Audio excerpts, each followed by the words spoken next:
What if I told you Kamaru Usman,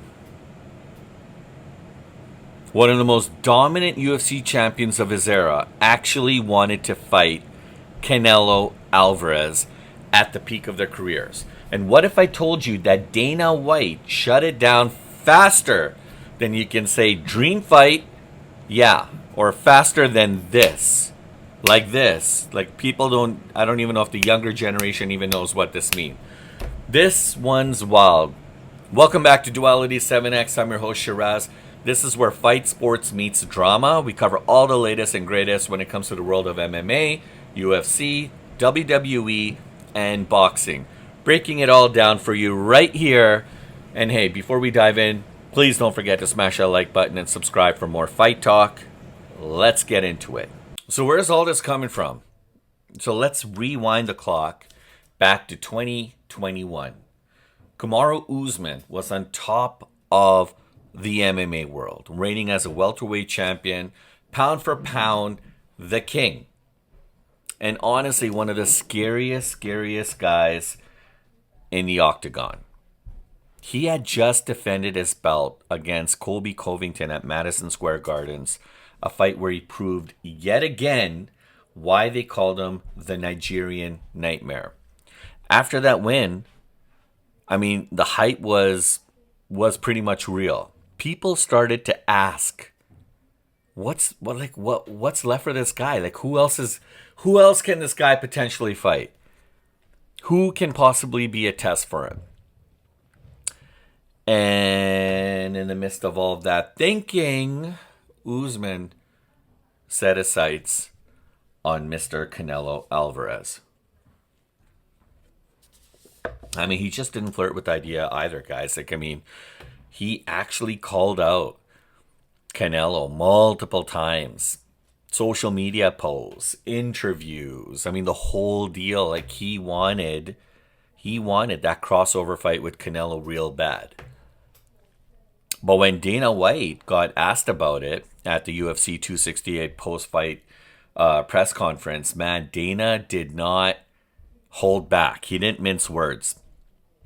Right? He didn't even play it like safe. Like some people, they like to dance around the words a little bit. You know, especially it happens all the time, and somebody doesn't really fully know the context of the question or the story. They tend to dance around the words and try to give like a political type of an answer back that doesn't actually answer your question. But again, it really dances around it. But not with Dana White. Dana White just came out to say, look, you don't want that smoke. I mean, he just watched Canelo. He watched Canelo literally dismantle Caleb Plant. And he essentially, Dana was talking to Usman in a sense that, look, you don't want this fight, man. Because if Canelo wants to come to the UFC, sure. But in boxing, forget about it. It's not going to happen. I mean, this guy is a trained, legitimate artist at his craft. Like, Usman's an artist at his craft. Canelo is the same with boxing. Now, if Canelo wanted to try mixed martial arts, if he wanted to get into the world of UFC, there'd be a lot of training. I mean, who knows to what level that could be like, and then maybe a fight with Kamaru Usman. I don't know. I mean, I can't see that happening. I mean, Canelo is a masterful boxer, and why would he even want to go that route? I mean, so essentially, Dana White is one of those guys who's a straight shooter. He shoots right from the hip, guys. He doesn't dance around his words. He doesn't mince his words. He doesn't try to give you a like an answer that's not really answering your question. He'll tell you right to your face how he feels about things. And Dana is no stranger to Canelo. He's watched Canelo many a times. In fact, the UFC, in collaboration with Paramount, CBS, Netflix, Turkey LL Sheikh, the chairman of the General Authority, Riyadh season. I mean, they've been working very, very closely together. They're coming up with, and Dana with Zuffa Entertainment, they're coming up with a lot of potential programs out there for fight fans, which is going to be kind of like a crossover between UFC or a crossover between MMA and boxing, etc. And there's a lot of great things that are planned and a lot of things that are happening. In fact, on September 13th, we're going to watch Canelo Alvarez take on Terrence Bud Crawford. And I mean, this is going to be the big one, guys. This is what everybody's talking about.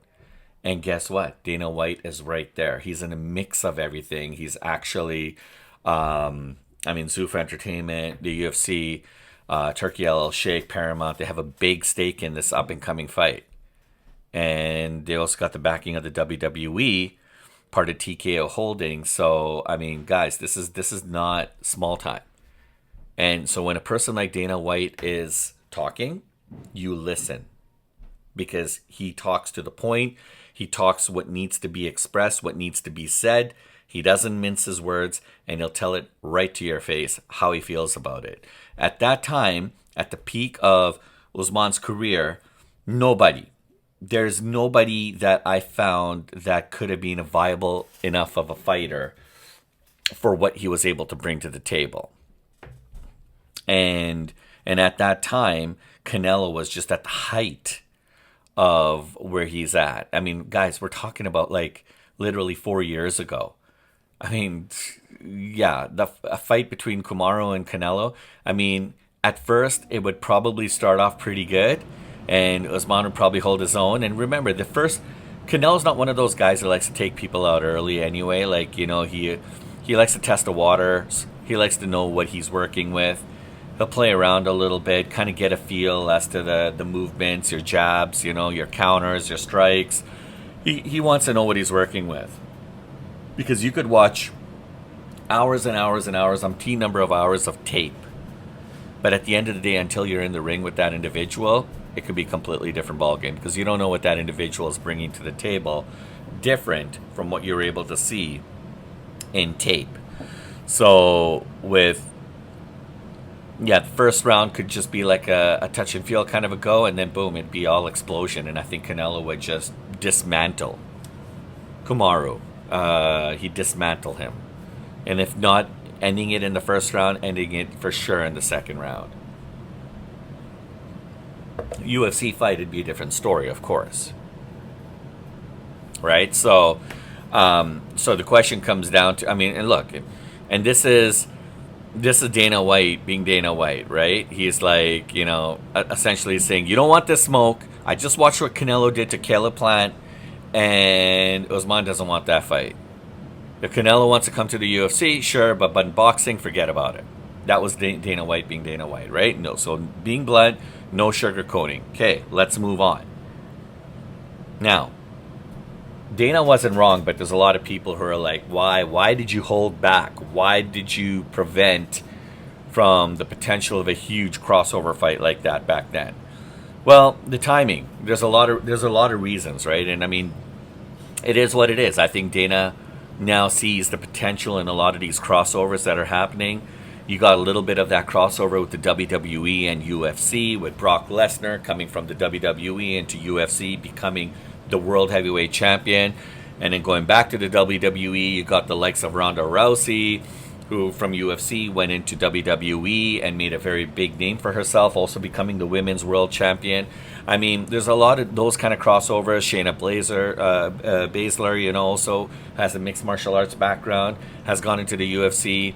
There's lots of fighters in the WWE who have a mixed martial arts background, right? Or who have crossed paths with the UFC or other organizations like the UFC, right? In the world of MMA. So there's that crossover already happening, right? And then you got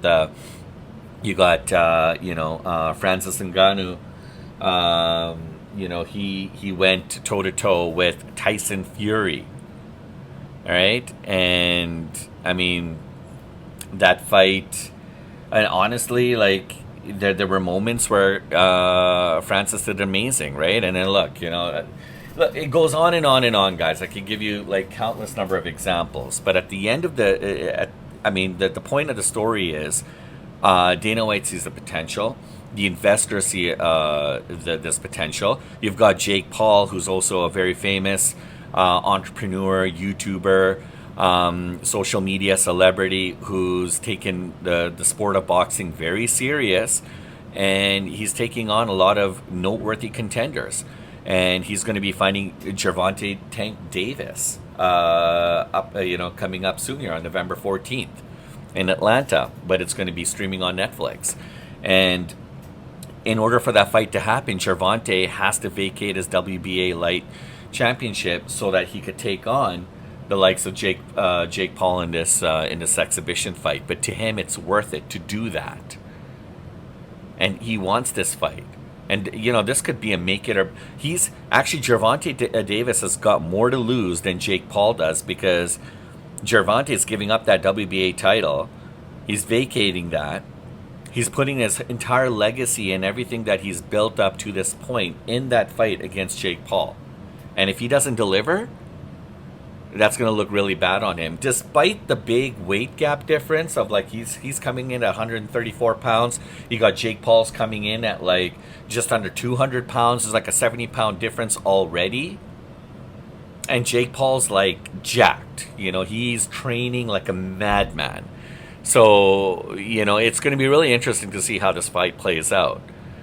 But when you talk about that kind of crossover and you're bringing different worlds together, you're bringing the world of wrestling, you're bringing fans from like other fighting type backgrounds, and even in the world of entertainment and sports entertainment, and you're bringing them together, that is what I call a global success. You're not just catering to one demographic, to one specific genre of fighting. You're actually trying to appease and appeal to all the masses, and I think that's what's really important.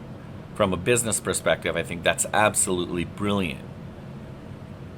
So was Dana wrong? I mean, Canelo in the boxing ring is like Usman in the octagon, a whole different animal altogether. I mean, Usman's striking was super sharp. But boxing and MMA boxing are honestly two completely different tangents. You're not talking about a fighting guy who eats world champions for breakfast. I mean, Dana technically is trying to protect Kamaru Usman. And he was protecting him at that time. And he was protecting his business, of course, but definitely his health as well. Right? I mean, Kamaru's a tough guy. I don't think he would have been completely destroyed and to the point where he had to be carried off a stretcher. But yeah, I see Canelo winning that fight, no matter how many times I play it in my head. Unless Canelo had a seriously off training camp. But I mean, a lot of these fighters, that they know what their training camp consists of, and they know what they need to do to perform at the highest level. And Canelo's surrounded by some very, very serious people in the sport, so I don't see that happening. I mean, when you're at the top, the biggest question comes down to is what's next? And that a lot of these top fighters, that's what they're looking at. They're like, who?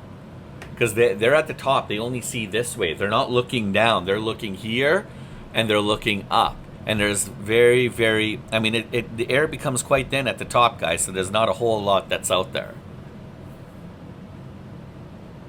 Right? You're talking about fighting a guy who... I mean, you're talking about two fighters who've done everything they can respectfully in their worlds, and now you want to bring them together. I'd love to see it if it was in their prime. I mean, I'd still like to see it, but I don't know if Kamaru still got that. I think he's maybe off a notch or two, and Canelo seems to be a little older, but still very, very vicious.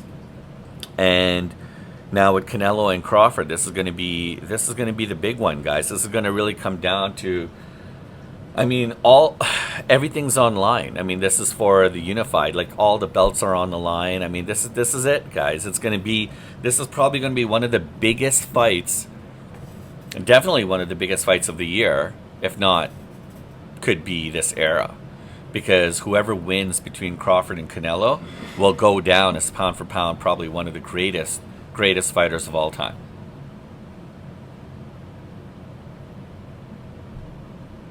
So, can you really blame Kamaru for trying to look at talent outside of his sport? I mean, there's plenty of good fighters that Kamaru could have looked at, but he was just hungry for something a little different. And he thought this would be great. And, obviously it would have been great for Kamaru Usman's brand. I mean, he would have been putting his legacy on the line. Canelo would have been putting his legacy on the line. And the loser would have to suffer more than the winner, because the loser would ultimately just, that's it, they're done. Like, if Canelo would have lost to Kamaru, I mean, I could see the headlines now. He wouldn't be taken as a serious contender anymore, or set himself up for that huge, big payday. Especially in the world of boxing. It wouldn't happen. So anyways, at the same time, though, you can't really blame him. But when you're at the top, that's the question it comes down to, is who's next.